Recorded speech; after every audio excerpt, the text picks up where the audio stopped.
Graça e paz a todos. Sejam todos muito bem-vindos ao canal Verdades Ocultas.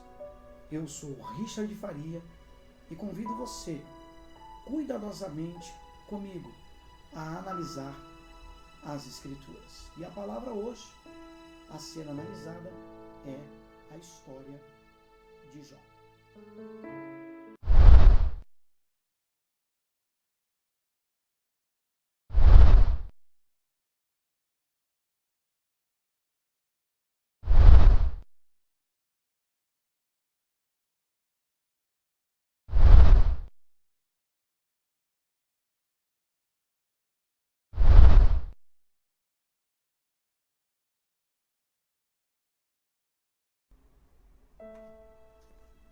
A Bíblia não diz quem escreveu o livro de Jó. A data e o autor deste livro são desconhecidos. Apenas sabemos que o livro de Jó foi escrito antes do tempo de Jesus e provavelmente antes do exílio na Babilônia, pois a história de Jó já era bem conhecida no tempo de Ezequiel. Em Ezequiel, capítulo 14, verso 14, Jeová usa Jó, Daniel e Noé como exemplos de retidão. Essa profecia dada pelo profeta Ezequiel foi dada um pouco antes de Nabucodonosor, rei da Babilônia, a quem Jeová chamava de servo, destruir Jerusalém e levar o povo para o exílio. Portanto, o livro de Jó deve ter sido escrito antes do exílio na Babilônia. Os pregadores, nos dias de hoje, usam Jó como um exemplo a ser seguido, a ser observado, principalmente nos momentos de grandes tribulações, doenças e enfermidades. Esse livro, ele serve nos dias de hoje como uma válvula de escape para aceitar da parte de Deus, entre aspas, todas as suas provações, tentações, enfermidades.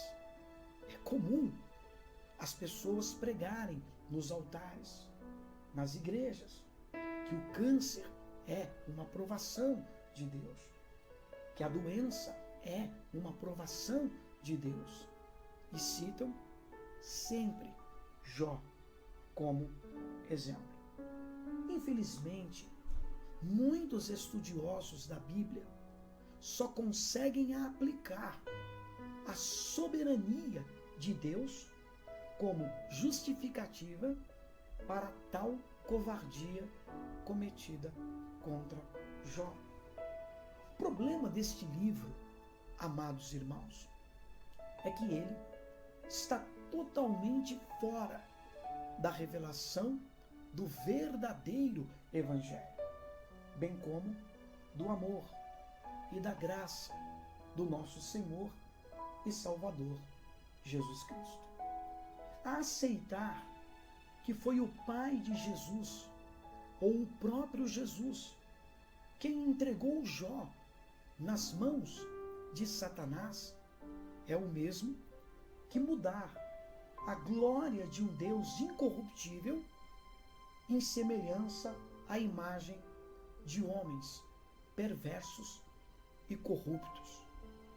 Em seus ensinamentos, Jesus mostra-nos um Deus de amor, graça, misericórdia, que jamais agiria como um homem mau e imperfeito. Observem cuidadosamente as palavras de Jesus. Em Lucas, capítulo 11, verso de número 11 em diante. Jesus, ele diz: e qual o pai dentre vós que se o filho lhe pedir um pão, lhe dará por pão uma pedra? Ou também se lhe pedir peixe, lhe dará por peixe uma serpente? Ou também se lhe pedir um ovo, lhe dará um escorpião?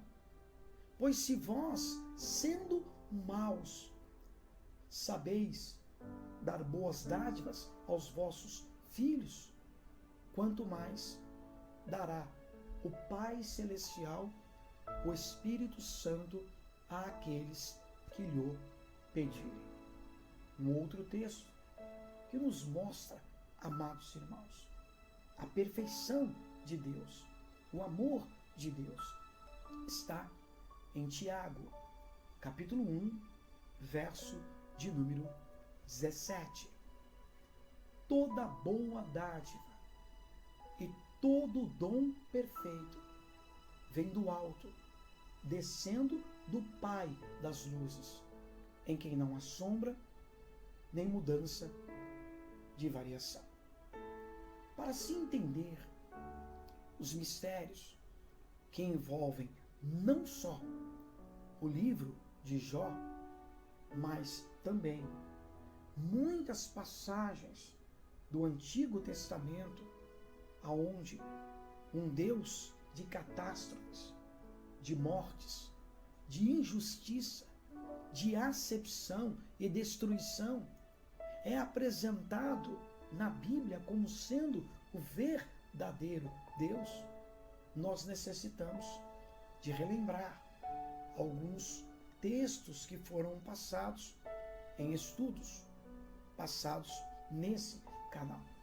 Por exemplo, o que diz a palavra de Deus em João, capítulo 1, verso 16 e 17. Está escrito: e todos nós recebemos também da sua plenitude, e graça sobre graça. Porque a lei, no caso, a sombra, o ministério de morte, de condenação, como está escrito em 2 Coríntios, no capítulo 3, a partir do verso de número 6 em diante, a sombra, o ministério de morte, de condenação, foi dado por Moisés. A graça e a verdade vieram por Jesus Cristo. Uma outra característica do Velho Testamento, do tempo da lei e dos profetas, é a sombra. O escritor aos Hebreus revela-os em Hebreus, capítulo 10, verso de número 1. Porque tendo a lei a sombra dos bens futuros, e não a imagem exata das coisas. A lei é sombra. Tudo que foi apresentado pelo escritor aos Hebreus do Antigo Testamento deve ser visto pelos cristãos como sombra de uma realidade que só pode ser encontrada no Novo Testamento. Então, acreditar, amados irmãos, que foi o Pai de Jesus, ou que foi o próprio Jesus quem entregou Jó nas mãos de Satanás, é você anular a graça, é você anular o Novo Testamento. Veja, o apóstolo Paulo, pela direção do Espírito Santo, inúmeras vezes ele apresenta nas Escrituras uma palavra que deve ser cuidadosamente observada, até para se entender o que aconteceu com Jó. Paulo, ele fala da palavra fábulas. Observem cuidadosamente 2 Timóteo, capítulo 4, verso 3 e 4. Paulo diz, o apóstolo da revelação: porque virá tempo em que não suportarão a sã doutrina, mas tendo comichão nos ouvidos, amontoarão para si doutores, mestres, conforme as suas próprias concupiscências, e desviarão os ouvidos da verdade, voltando às fábulas. Observe, voltando às fábulas. E que fábulas seriam estas que, infelizmente, inúmeras pessoas hoje, dentro dos ministérios, estão acatando, estão voltando? Observe, Tito, capítulo 1, verso 14. Essa carta, ela foi escrita, amados irmãos. Paulo estava combatendo os cristãos judaizantes que queriam obrigar os gentios a observarem um dos ritos do Antigo Testamento, no caso, a circuncisão. Então, Paulo chama esses falsos cristãos de maus obreiros. Observem cuidadosamente a carta. Maus obreiros, principalmente os da circuncisão. Diz o texto, Tito 1, 14. Não dando ouvidos às fábulas judaicas, nem aos mandamentos de homens que se desviam da verdade. E o irmão sabe o significado da palavra fábula. O que vem a ser uma fábula? Segundo o dicionário, fábula é um conto alegórico, cujos personagens quase sempre, animais, apresentam uma história com o objetivo de passar uma lição de moral. Fábula é qualquer narrativa mentirosa, imaginária ou até mesmo mitológica. E eu pergunto, que contos imaginários seriam estes que Paulo, o apóstolo da revelação, revela terem sido contados no Antigo Testamento ao povo judeu? Pois é, o Velho Testamento está cheio de contos. Existem muitas coisas que foram ensinadas no Antigo Testamento que precisam cuidadosamente serem observadas na doutrina de Jesus, comparadas com os ensinamentos de Jesus. Preste atenção.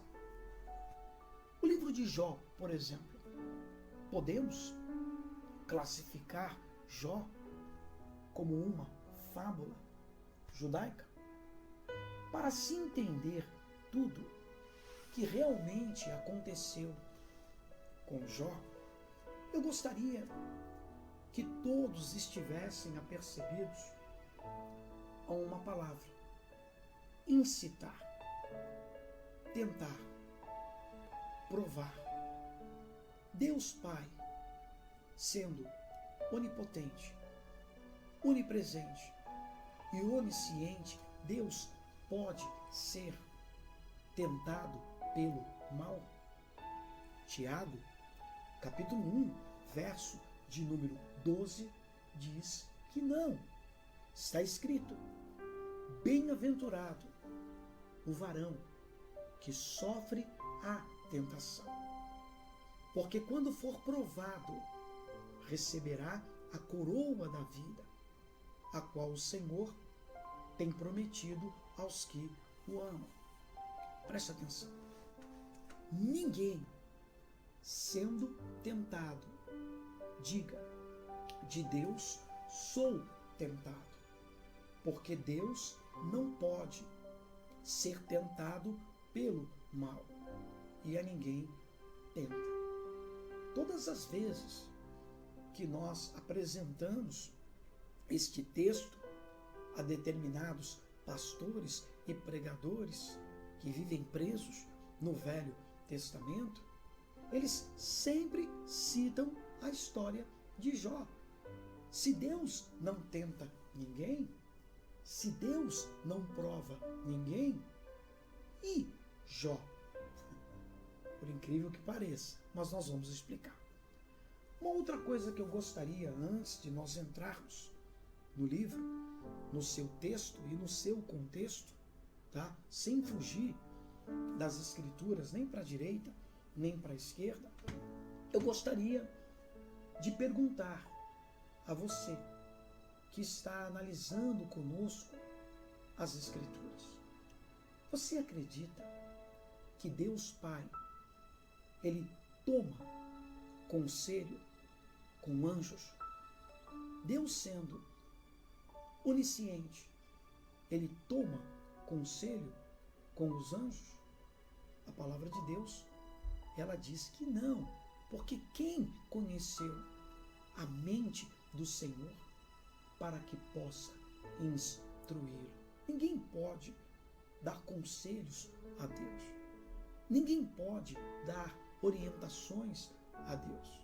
Assim como Deus também não pode se arrepender. A Bíblia diz que Deus não é homem para que minta e nem filho do homem para que se arrependa. Arrependimento, segundo o dicionário bíblico, é sentimento de pesar por erros cometidos. Então, Deus não toma conselho com o diabo. Deus não toma conselho com demônios.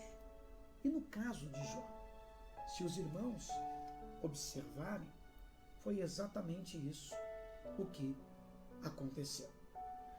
Vamos então à história de Jó, no seu texto e no seu contexto. Jó capítulo 1, verso de número 1, diz: havia um homem na terra de Uz, cujo nome era Jó. E era este homem íntegro, reto, temente a Deus, e desviava-se do mal. E nasceram-lhe 7 filhos e 3 filhas, e o seu gado era de 7.000 ovelhas, 3.000 camelos, 500 juntas de bois e 500 jumentas.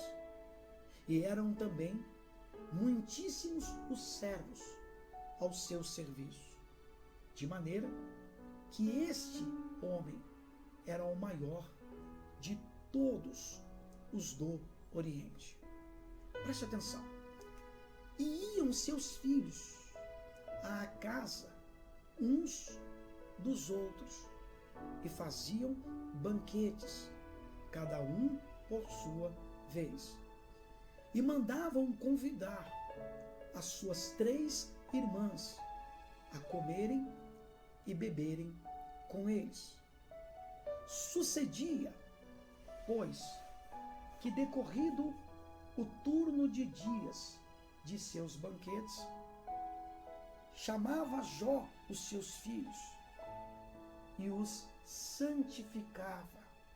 Se levantava Jó de madrugada e oferecia holocaustos e sacrifícios segundo o número de todos eles. Pois dizia Jó consigo mesmo: porventura pecaram os meus filhos e blasfemaram contra Deus no seu coração. E assim, segundo as Escrituras, fazia Jó continuamente. A primeira parte do livro nos mostra um homem sincero, reto, temente a Deus, que procurava se desviar do mal. Mostra-nos também um pai amoroso que tinha cuidado pelos seus filhos, razão pela qual Jó se levantava de madrugada e oferecia, segundo o número de todos os seus filhos, ofertas em sacrifício.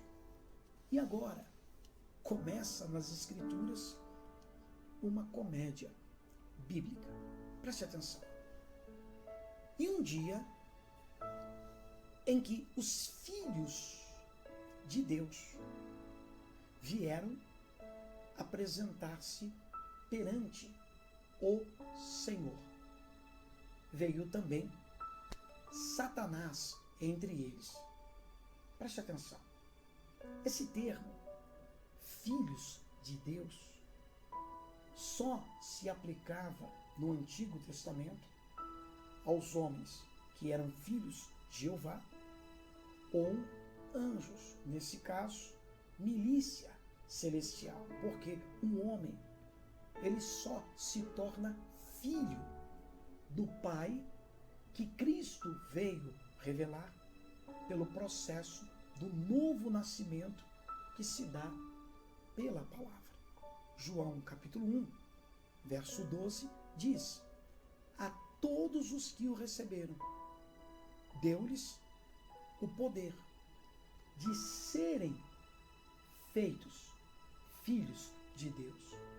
Por que serem feitos? Porque é fato que nem todos são filhos de Deus. Porque se todos fossem filhos de Deus, quem são os filhos do maligno que Jesus diz existir neste mundo? Um outro texto que nos mostra e nos prova isso está em 1ª Epístola de João, capítulo 3. Diz: vede, com grande amor nos tem concedido o Pai, que fôssemos, observem, a conjugação do verbo, que fôssemos chamados filhos de Deus. Por que fôssemos? Porque nós não éramos. João continua a carta dizendo: amados, agora somos filhos de Deus, e ainda não é manifesto o que havemos de ser. Sabemos que quando ele se manifestar, seremos semelhantes a ele. É fato que se nós fôssemos realmente a imagem e semelhança de Deus, nós não seríamos carne, nós seríamos espírito. Mas isso é uma questão para um outro estudo, para um outro discipulado. Bom, voltando à questão de Jó. Então, vindo um dia em que os filhos de Deus, milícia celestial, vieram apresentar-se perante Deus, não, vieram apresentar-se perante o Senhor. Deus e Senhor são duas palavras totalmente diferentes. E Jesus, nos evangelhos, ele nos revela que ninguém pode servir a dois senhores, porque ou você se dedica a um e se inclina ao outro, ou você obedece a um e deixa de seguir o outro. Então existem dois senhores. E como você vai saber se o Senhor que você está servindo, ele é verdadeiro ou falso? Pela doutrina de Cristo, pelo Evangelho. Então, os filhos de Deus foram apresentar-se perante o Senhor. E veio Satanás, entre eles, apresentar-se ao Senhor. Eu pergunto, se o Satanás, como os teólogos pregam, como os pastores asseguram, que foi um anjo que se rebelou contra Deus e foi lançado por terra por causa do orgulho, da soberba do seu coração, se ele foi lançado por terra, e isso, segundo os pregadores, teria acontecido antes de Adão e Eva, como eles ensinam, o que ele foi fazer lá no céu? Ele foi lá conversar com Deus? Ele foi lá porque ele viu Jó e decidiu, né, trazer uma tribulação na vida de Jó? Vamos observar a palavra. Veio também Satanás entre eles. Continuando a leitura. E perguntou o Senhor a Satanás: de onde vens? Satanás respondeu ao Senhor e lhe disse: de rodear a terra e passear por ela. E disse o Senhor a Satanás: preste atenção, observaste tu o meu servo Jó? Porque ninguém há na terra semelhante a ele. Preste atenção. Homem íntegro, reto, temente a Deus. Ele não diz temente a mim. É óbvio que esse Senhor não era o Pai. É óbvio que esse Senhor, ou esse ser que se apresenta como Senhor, não era Jesus. Primeiro, Deus é onisciente. E Deus jamais perguntaria a Satanás: de onde você vem? Segundo, no maior bate-papo, os dois, se ele já tinha sido jogado do céu, estava fazendo o que lá? E terceiro, Jó era íntegro, reto, temente a Deus. E o Satanás é uma palavra que no hebraico significa adversário. Diabo é uma palavra que no grego significa acusador. E Lúcifer é uma palavra que São Jerônimo, quando traduziu as escrituras do hebraico, do aramaico e do grego para a língua falada pela Igreja Católica Apostólica Romana, na interpretação de Isaías 14:12, estrela da manhã, ele trouxe a origem, a palavra Lúcifer. Então essa salada toda que está no meio evangélico, impregnado na mente dos crentes, precisa ser corrigido, porque a má interpretação das Escrituras tem levado a esse caos, a essa comercialização da fé cristã. Então, voltando à questão de Jó. Jó era íntegro, Jó era reto, Jó era temente a Deus, e o Satanás coloca a fidelidade de Jó em prova. Ele diz a esse Senhor, é claro, observem o texto, é claro que Jó teme a Deus. Você o cerca, você o abençoa, a obra das suas mãos, né, você tem abençoado, o seu gado se multiplica sobre a terra. Eu vou lhe dar uma ideia, eu vou lhe dar um conselho. Estende a tua mão e toca no que ele tem, e você vai saber se ele vai permanecer fiel ou não.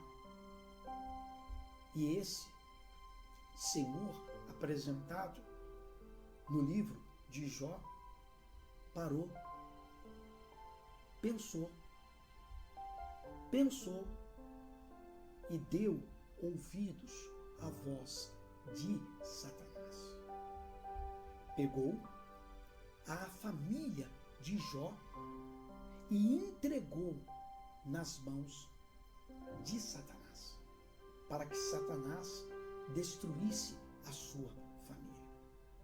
Eu pergunto a você que está assistindo este vídeo no canal, qual foi o pecado que os filhos de Jó cometeram para que o Senhor os entregasse para serem destruídos por Satanás.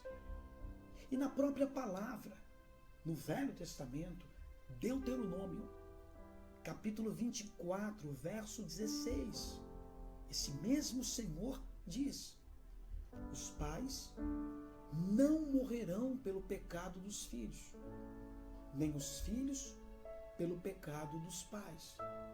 Cada um morrerá pelo seu próprio pecado. Então, se os pais não podem morrer pelo pecado dos filhos, e nem os filhos podem morrer pelo pecado dos pais, por que os filhos de Jó foram destruídos?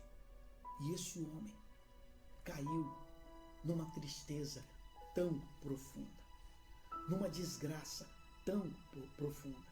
Você que já teve a perda de um filho, por pior que o seu filho fosse, você que perdeu um ente querido seu, você que perdeu um familiar seu, a morte é algo terrível.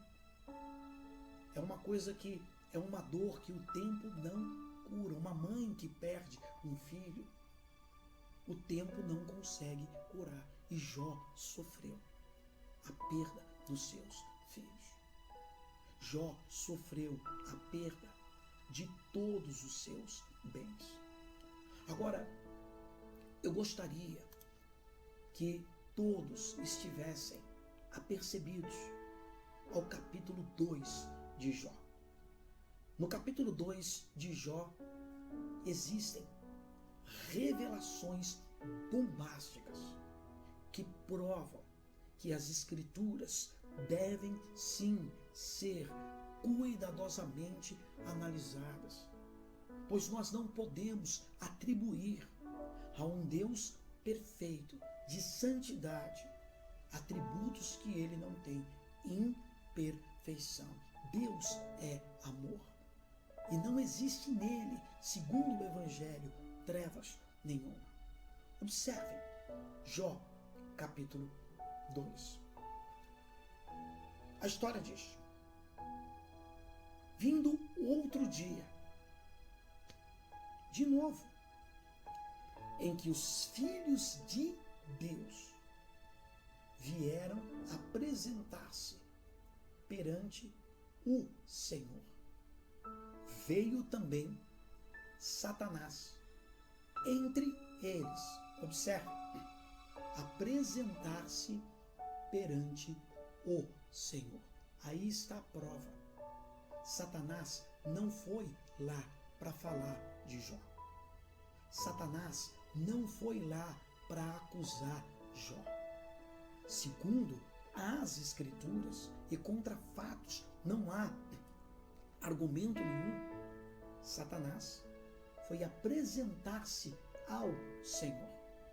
O Senhor perguntou a ele novamente: de onde vens? Esse Senhor não sabia. Satanás respondeu ao Senhor e disse: de rodear a terra, passear por ela. Então disse o Senhor a Satanás: preste atenção agora. Observaste tu o meu servo Jó, homem íntegro, reto, temente a Deus, que se desvia do mal, que mantém a sua sinceridade, havendo-me tu, preste atenção, havendo-me tu me incitado contra ele, para o consumir sem causa. Havendo-me tu você, diabo, me incitou, você me tentou, você me levou a consumi-lo sem causa. Confessa que foi incitado pelo inimigo. Está nas Escrituras. E se foi incitado, vai ser incitado de novo, porque Satanás vai dar a ele uma outra ideia, uma outra sugestão. estende a tua mão, toca na carne dele, fere ele, e você vai saber se ele vai permanecer fiel ou não. Então, esse tipo de pregação, para nós que somos cristãos, que vivemos na graça, que vivemos na doutrina de Jesus, não traz edificação nenhuma, amados irmãos. Como pode? A Bíblia diz, Timóteo, 1 Timóteo, capítulo 6, verso 16. Deus, Pai, é o único que possui a imortalidade e habita na luz inacessível em glória, a quem nenhum dos homens viu e nem pôde ver. O próprio Jesus ensinava na sua palavra, na sua doutrina, que é a doutrina do Pai, que ninguém subiu ao céu, senão quem de lá desceu. Então, o diabo vai lá no céu, se já tinha sido expulso do céu, e dá para Deus uma ideia. E Deus acata a ideia do diabo. Nós não podemos aceitar isso. Existe um período na vida cristã que a pessoa tem que amadurecer. E Deus está convidando você a amadurecer, a aprender de Cristo. Ele é manso, ele é humilde de coração, ele revelou a este mundo a graça, a verdade. Então, existem até aqueles que dizem, mas depois Deus restituiu, deu em dobro tudo que Jó tinha perdido. Tal argumento é fraco, é pobre. A afirmação deveria ser: ele restituiu o que ele mesmo tirou. Satanás foi apenas um instrumento para justificar a sua falta de onisciência. Hoje nós entendemos porque Paulo fala em Gálatas que na lei todos estavam debaixo de tutores e curadores até o tempo determinado pelo Pai. Está mais do que claro que este Senhor não é o Pai e nem mesmo Cristo, pois o bom pastor dá a vida pelas suas ovelhas. Jesus cita em Revelação Jó. Onde Jesus cita em Revelação Jó? João, capítulo 10, verso 11 até o verso 13. Eu sou o bom pastor, e o bom pastor dá a vida pelas suas ovelhas. Mas o mercenário, que não é pastor, de quem não são as ovelhas, vê vir o lobo e deixa as ovelhas e foge. E o lobo as arrebata e dispersa as ovelhas. Ora, o mercenário foge porque é mercenário e não tem cuidado das ovelhas. Então, nós não somos contra a palavra de Deus. Pelo contrário, nós amamos as Escrituras. Mas nós entendemos que o Novo Testamento, a doutrina de Jesus, as palavras de Jesus devem ser cuidadosamente observadas para que o Deus de amor, de graça, o verdadeiro Deus, possa ser glorificado. Como disse Jesus, é chegado a hora em que os verdadeiros adoradores adorarão ao Pai em espírito e em verdade.